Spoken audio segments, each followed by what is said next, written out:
आज़मा बुहारी कहा करती थी रोए चीहे पिटे जो मर्जी करे, तो अब रोना चीखना पिटना जो है वो नून लीग के हिस्से में आया है। सलमान अकबर राजा वो ट्विटर पर जाके विक्ट्री स्पीच कर रहे हैं। हालांकि मीडिया को इकट्ठा करके मीडिया पे विक्ट्री स्पीच करनी चाहिए थी, लेकिन ऐसा नहीं हुआ। उसका ताल्लुक जो है वो पाकिस्तान के एक बड़े एक्टिव जो सियासतदान हैं शबीर गुज्जर और खालिद गुज्जर, उनके साथ था, तो उनकी वजह से ये कहा गया। और रहमान रहीम, अस्सलाम वालेकुम। जीबी इलेक्शन का मुकम्मल रिजल्ट गैर सरकारी गैर हैतमी आ गया है, और नून लीग ने क्या पेट स्यापा डाला हुआ है, पीपल पार्टी क्या सोच रही है, पाकिस्तान तहरीक इंसाफ क्या कर रही है, इस पे बात करेंगे। इसके अलावा बिलाल मार्च पे जो एफआईआर हुई है उसकी डिटेल्स आ गई हैं, वो भी आपसे शेयर करेंगे। तो सबसे पहले बात कर लेते हैं कि पार्टी पोजीशन किया है मुबैना तौर पर, जो गैर हातमी गैर सरकारी नताइज के मुताबिक पीपल पार्टी 10, पाकिस्तान मुस्लिम लीग नून 6, आजाद उम्मीदवार 7, MWM 1, और ये 24 निशस्तें बनती हैं। किसी भी हुकूमत को बनाने के लिए यहाँ पे 17 सीटें दरकार है सादा अक्सरियत के लिए। अब ये टोटल 33 नशिस्तें हैं, जिसमें से खवातीन की मखसूस नशिस्तें 6 हैं और टेक्नोक्रेट्स और प्रोफेशनल के लिए 3 नशिस्तें मुख्तस है। ये टोटल 33 बनती हैं। अब 17 सीटें किसी के पास नहीं है। यहाँ तो नून लीग पीपल पार्टी मिलके आजाद उम्मीदवारों के साथ मिलके हुकूमत बना ले, या पीपल पार्टी इस पोजीशन में है कि वो आजाद उम्मीदवारों को साथ मिलाए और हुकूमत बना ले। लेकिन यहाँ पे एक बड़ा जबरदस्त सवाल पैदा होता है कि पाकिस्तान मुस्लिम लीग नून इस वक्त वो जो आज़मा बुहारी कहा करती थी रोए चीहे पिटे जो मर्जी करे, तो अब रोना चीखना पिटना जो है वो नून लीग के हिस्से में आया है। और नून लीग इस वक्त शदीद बुखलाहट का शिकार है। उसका सोशल मीडिया और उनके रहनुमा जो हैं, सोशल मीडिया इस बात पे खुशी मना रहा है कि तहरीक इंसाफ को निशस्तें नहीं मिली, जबकि आजाद उम्मीदवारों की 7 निशस्तें हैं। 7 निशस्तें अगर पीपल पार्टी के साथ वो मिल जाएं तो हुकूमत बना सकते हैं। और मुबैना तौर पे ये भी कहा जा रहा है कि ये गेम खेली गई है। गेम ये खेली गई है कि आजाद उम्मीदवारों को 7 नशिस्तें जितवाई गई हैं मुबैना तौर पे, और पीपल पार्टी को भी कुछ ना कुछ दिया गया और सबको खुश रखा गया। खुश इस तरह रखा गया है, पाकिस्तान तहरीक इंसाफ नो डाउट उनका एक बड़ा जबरदस्त कंट्रीब्यूशन रहा सोशल मीडिया टीम का। और जहां पे ग्राउंड पे जो लोग थे वो ये बताते हैं कि बड़ा पुरअज़्म था पाकिस्तान तहरीक इंसाफ का वोटर सपोर्टर, उन्होंने भरपूर अपना हक अदा किया। लेकिन जो लीडरशिप है उनसे ये तकाजा किया जा रहा था कि विक्ट्री स्पीच करें, लेकिन उन्होंने नहीं की, मीडिया पे आके प्रेस कॉन्फ्रेंस नहीं की, बल्कि आज जो है उन्होंने इन इंतखाबात को मुस्तरद कर दिया। पहले उन्होंने दावा किया कि हम क्लीन स्वीप कर रहे हैं, फिर वो 15 सीटों पे आ गए, फिर 7 सीटों पे आ गए, और आज उन्होंने मुस्तरद कर दिया। बहरहाल जब ये उन्हें कहा गया कि आप विक्ट्री स्पीच करें, तो विक्ट्री स्पीच के लिए जनाब वो जो है सलमान अकबर राजा वो ट्विटर पे जाके विक्ट्री स्पीच कर रहे हैं। हालांकि मीडिया को इकट्ठा करके मीडिया पे विक्ट्री स्पीच करनी चाहिए थी, लेकिन ऐसा नहीं हुआ। बहरहाल नून लीग जो है वो इस वक्त सोग में है और उन्हें समझ नहीं आ रही। जो काम मुबैना तौर पे डाला गया वो ये है कि सबको खुश रखा गया। अब देखे ना, पाकिस्तान तहरीक इंसाफ के लोग भी क्या देंगे, देखे 7 नशिस्तें जीती हैं, पीपल पार्टी भी अपनी जगह खुश है। नून लीग को बहरहाल तकलीफ जरूर है, वो इतना खुश, इतना जो है वो उस पर खुश नहीं हो रहे, या ना खुश नहीं हो रहे कि नून लीग को क्या मिला है। बहरहाल वो पाकिस्तान तहरीक इंसाफ के कम नशिस्तें मिलने पर वो बहुत खुश हैं। तो ये किया गया है। अब देखें पीटीआई भी कहीं ना कहीं उसे आर्गुमेंट मिल गया कि देखें जी आजाद उम्मीदवार जीते हैं, पीपल पार्टी को भी मिल गया, नून लीग को भी मिल गया, और कहीं ना कहीं फील्ड सेट की जा रही है।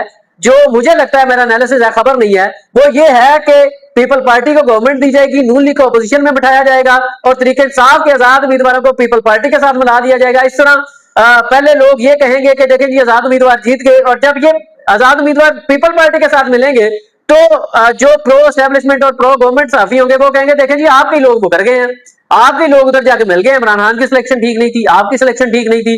तो ये बहरहाल जो है एक प्री प्लान गेम लगती है। अब अल्लाह जाने क्या होगा, लेकिन पीपल पार्टी जो है इस वक्त हुकूमत बनाने की पोजीशन में है, जबकि मुस्लिम लीग नून को बड़ी तगड़ो करनी पड़ेगी अगर उसने हुकूमत बनानी है। तो मुबैना तौर पर यह भी कुछ खबरें आ रही हैं कि जीबी जो है वो पीपल पार्टी को दिया जाएगा, कश्मीर जो है वो नून लीग को दिया जाएगा, और अपोजिशन में पीपल पार्टी को बिठाया जाएगा। किसी ना किसी तरह पीटीआई को पीछे ही रखा जाएगा। तो नून लीग का पेट स्यापा अपनी जगह जायज है, वो अपना रोना पिटना जारी रखे। तो अब देखते हैं हुकूमत क्या बनती है। बारह बड़ी दिलचस्प सूरत हाल होगी। इसके अलावा जी मंडी बहाउद्दीन में सीसीडी ने जो गिरफ्तारी की थी बिलाल मार्च की, जो सोशल मीडिया एक्टिविस्ट है, ये 6 जून 2026 को 11:20 पे रात को ये वकुआ हुआ है, रिपोर्ट हुआ है, और वकुआ 6 जून 2026 रात 9:10 पे हुआ है। तफ्तीशी रजा इलाई है। ये एफआईआर है गैर कानूनी असले की नुमाइश की और बगैर लाइसेंस के असले की नुमाइश की। इसमें दफात लगती हैं 340 और 109, और पंजाब आर्म ऑर्डिनेंस 2015 दफा 13 2 और 11B और 16B लगती है। इसमें FIR के मुताबिक क्रिस्टल मैरिज हॉल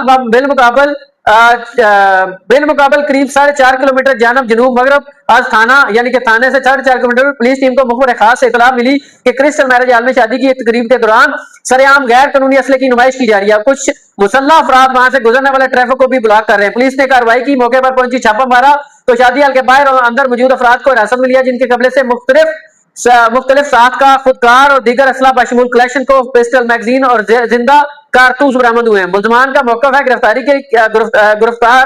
किए गए अफराद मौके पर बरामद होने वाले असले के कानूनी लाइसेंस और इजाजतनामे पेश न कर सके, जिसके बाद पुलिस ने तमाम असला कब्जे लेकर बाकायदा मुल्जमान के खिलाफ FIR दर्ज कर ली है। अब इसमें टोटल जो है वो 12 मुल्जमान नामजद किए गए हैं, जिसमें एक बड़ी मुख्तलिफ जो है वो इलाकों से ताल्लुक है, इस्लामाबाद से ताल्लुक है, सरगोदा से ताल्लुक है, मंडी बहाउद्दीन से ताल्लुक है, मुजफ्फरगढ़ से ताल्लुक है और स्वाबी से भी ताल्लुक है।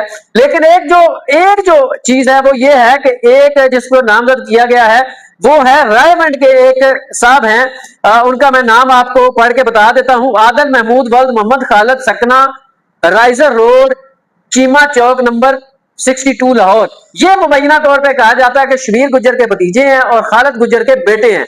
ये इस वजह से FIR जो है वो दर्ज की गई है और ये पहले ही कुछ ऐसा लग रहा था। इसके अलावा पता है आपको, बिलाल मार साहब जो हैं वो बड़ा एक सॉफ्ट कार्नर रखते हैं पाकिस्तान तहरीक इंसाफ के हवाले से, वो कि उन्होंने खुल के इजहार नहीं किया, लेकिन दबे लफ्जों में उन्होंने एक जो है वो जियो के प्रोग्राम भी हंसना मना है में भी उन्होंने जनाब ये इजहार किया। इसके अलावा और भी बहुत सी जगहों पर वो दबे लफ्जों में इसका इजहार कर चुके हैं, लेकिन खुल के नहीं किया। लेकिन कहा जा रहा है, सोर्सेज ये बता रहे हैं मुबैना तौर पे कि जी ये एक बंदा जिसका नाम आदल है, आदल महमूद गुज्जर है, उसका ताल्लुक जो है वो पाकिस्तान के एक बड़े एक्टिव जो सियासतदान हैं शबीर गुज्जर और खालिद गुज्जर, उनके साथ था, तो उनकी वजह से ये कहा गया। और साथ ही साथ जो सॉफ्ट कार्नर रखते हैं बिलाल मार्च साहब तहरीक इंसाफ के हवाले से, उसको भी देखते हुए ये कार्रवाई की गई है। इससे पहले आपने देखा कि जो नदीम नानी वाला है उसके हवाले से भी कहा गया कि उन पे जो है वो मुबैना तौर पे इंतकामी कार्रवाई की गई है, क्योंकि 2 दिन पहले उन पे भी एक FIR दर्ज हुई जो कार्य सरकार में मुदाखलत के हवाले से थी। बहरहाल ये सारी सूरत हाल है, लेकिन आने वाले दिन बड़े दिलचस्प होने वाले हैं जब GB जो है वो GB में गवर्नमेंट के मामलात होंगे। और पहली दफा ऐसा हुआ है और ये क्रेडिट भी नून लीग को जाता है कि मरकज में हुकूमत होने के बावजूद भी GB का इलेक्शन जो है वो हार चुके हैं। फर्दर जो भी डेवलपमेंट्स होगी आपके साथ जरूर शेयर करेंगे। इसी के साथ मुझे दीजिए इजाजत। अल्लाह निगहबान।